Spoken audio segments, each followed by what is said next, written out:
नमस्कार साथियों, आप सबों का स्वागत है एपी क्लासेस में। साथियों, आज हम लोग बेसिक इंग्लिश के बारे में पढ़ेंगे, ठीक है? और आपको इतना जानकर खुशी होगी कि शायद आपने इस प्रकार से कभी इंग्लिश पढ़ा नहीं होगा। तो आइए आज का जो सेशन है हम लोगों का बेसिक इंग्लिश का, वो हम लोग प्रारंभ करते हैं। सबसे पहले साथियों, हम सबसे पहले बेसिक इंग्लिश में जाने से पहले हम लोग क्या देखेंगे, इसका परिभाषा जान जाते हैं, ठीक है? कि जानते हैं कि जैसा कि हम जानते हैं कि हिंदी भाषा में, हिंदी वर्णमाला में, क्या चीज, हिंदी भाषा में हिंदी वर्णमाला के 52 वर्ण होते हैं। कितने वर्ण होते हैं? 52 वर्ण होते हैं। उसी प्रकार से अंग्रेजी भाषा में, उसी प्रकार से अंग्रेजी भाषा में अल्फाबेट होते हैं। और ये अल्फाबेट जो होते हैं वो कितना, 26 लेटर्स होते हैं। कितना होता है? 26 लेटर्स। तो आप लोग को सबसे पहले ये जानना होगा कि हिंदी में क्या चीज, हिंदी में 52 जो क्या चाहिए, वर्ण है। क्या चाहिए? वर्णमाला है। वर्णमाला में कितने वर्ण होते हैं? तो 52 वर्ण होते हैं। वही अगर अल्फाबेट इंग्लिश की बात करें, हम लोग अल्फाबेट की बात करें, सॉरी, अल्फा अल्फाबेट की बात करें, तो इसमें कितना होता है? तो इसमें 26 लेटर्स होता है। 26 लेटर्स होता है। अंग्रेजी अल्फाबेट्स को इस प्रकार बांटा गया है। तो किस प्रकार बांटा गया है, आइए हम लोग आगे देखते हैं।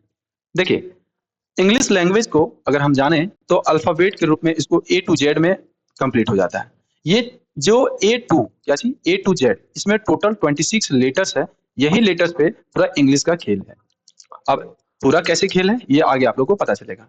यहाँ टू जेड होगा, ठीक है, A B C to Z तक, ठीक है। चलिए, तो हम लोग लेटर को दो भागों में बांटते हैं। एक रिटेन, कैसे, लेटर्स को कितने भागों में बांटते हैं बाबू? तो एक रिटेन में और एक ऑरल। ऑरल मतलब जो हम लोग मुंह से उच्चारण करते हैं, और रिटेन जो हम हाथों से लिखते हैं। तो लेटर को कितने भागों में बांटे? दो भागों में, एक रिटेन में और एक ऑरल में, ठीक है।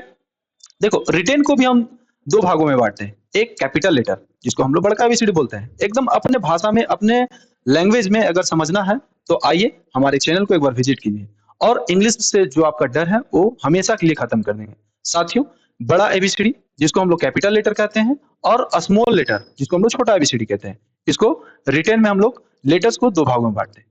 ओरल में भी दो भागों में बांटते हैं। एक होता है vowel, A E I O you, और एक होता है कॉन्सोनेंट।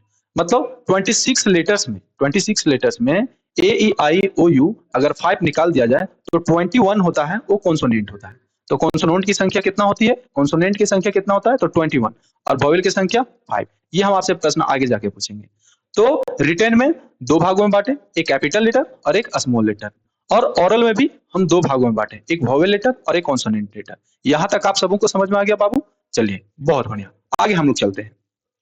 देखिए, लैंग्वेज की सबसे जो छोटी यूनिट होती है, जो लैंग्वेज की जो सबसे छोटी यूनिट होती है, उसे हम लोग क्या बोलते हैं? लेटर बोलते हैं। क्या बोलते हैं? लेटर बोलते हैं। ये समझ में आया बाबू? हाँ, ये समझ में आया? चलिए, थोड़ा सा टेक्निकल फॉल्ट है, एक minute, you have some time,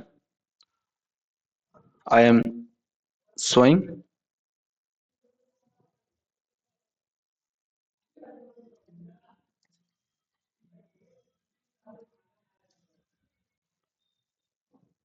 okay, everything is okay, alright.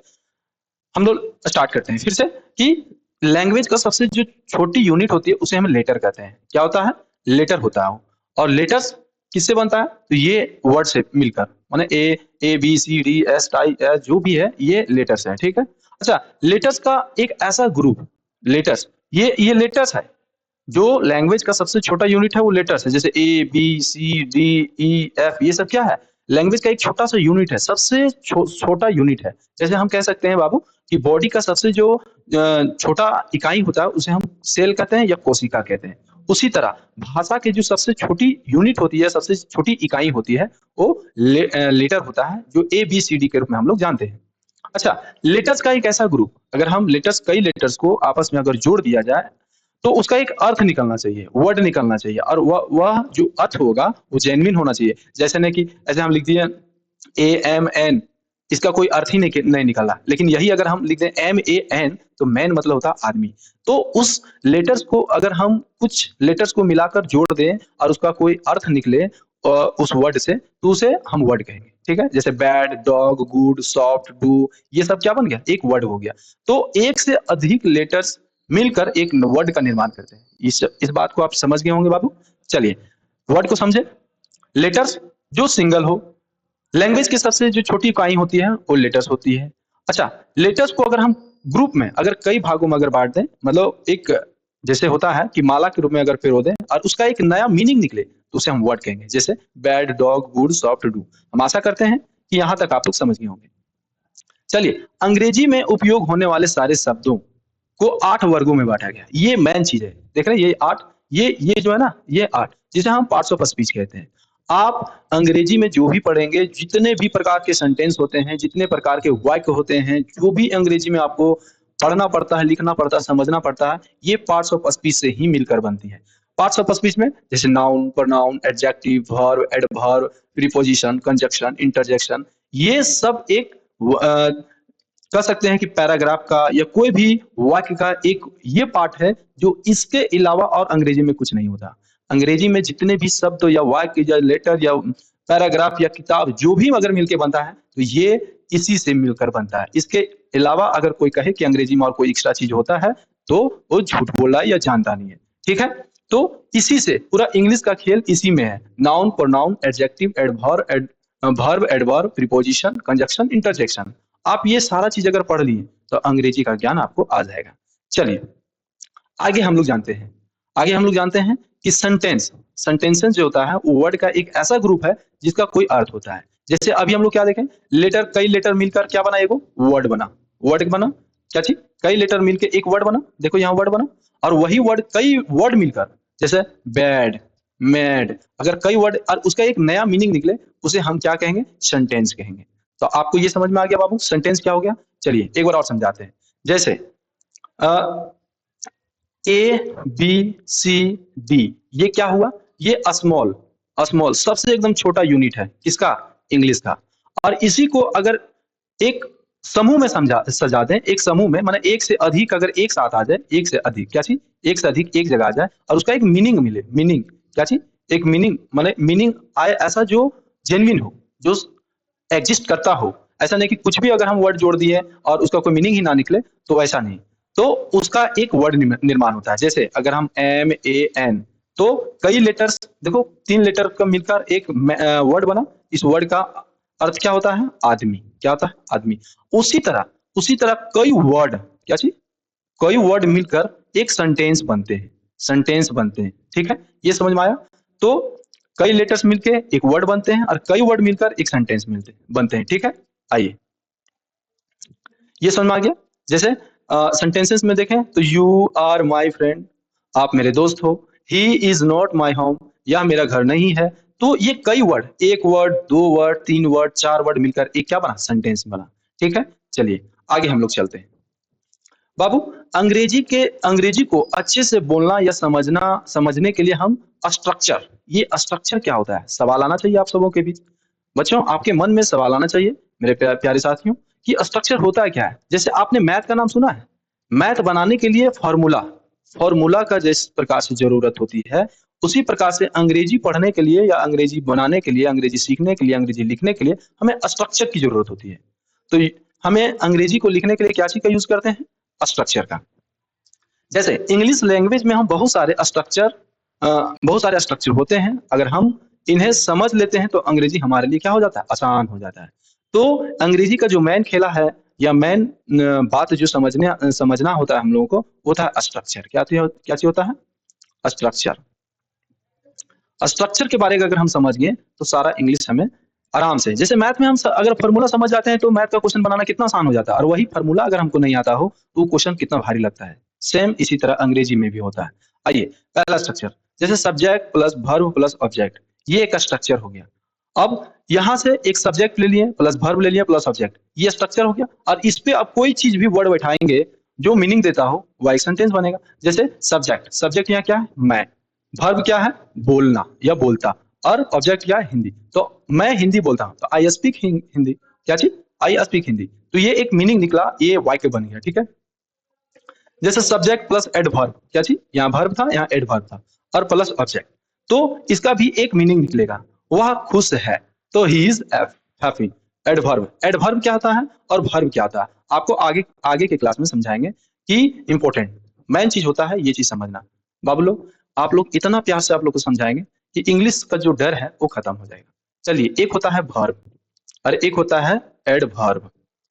देखो, वर्ब का हिंदी होता है क्रिया, ठीक है, और एडवर्ब का मतलब होता है सहायक क्रिया।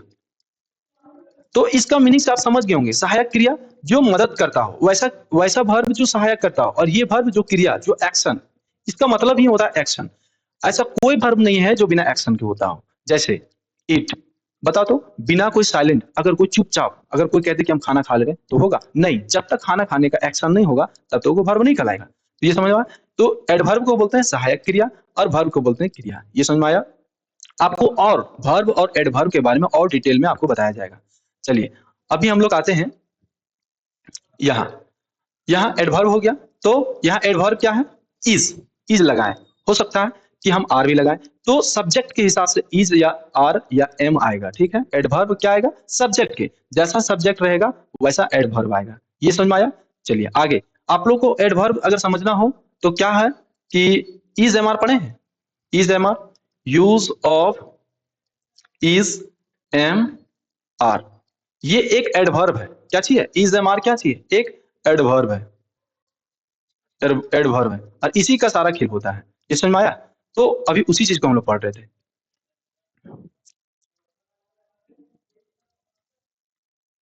ये एडवर्ब समझ गया? अच्छा, वर्ब प्लस ऑब्जेक्ट, जहां सिर्फ वर्ब हो, क्रिया हो और कोई ऑब्जेक्ट हो, तो वहां क्या होगा? अंग्रेजी बोलना। जैसे अंग्रेजी बोलो, अंग्रेजी बोलो, स्पीक इंग्लिश। क्या चीज? Speak English, speak English. ये डायरेक्ट क्या चीज है? ये तो वर्ब और ऑब्जेक्ट है, ठीक है। यहाँ अगर हम बात करें तो सब्जेक्ट है, कैन है और ऑब्जेक्ट है। कैन क्या है? तो कैन एक मॉडल है। आपको मॉडल भी सारा चीज पढ़ाया जाएगा। मॉडल, ये मॉडल्स का प्रयोग कहाँ होता है, और इसको पूरा डिटेल मॉडल को अकेला ही पढ़ाया जाएगा, लेकिन इसमें अगर एग्जाम्पल है तो आपको देख लेना चाहिए। जैसे आप पढ़ सकते हैं तो यू कैन टीच, आप पढ़ सकते हैं। तो ये रहा इसका एग्जाम्पल, ठीक है। आगे हम लोग कुछ एग्जाम्पल बनाते हैं, ठीक है बाबू।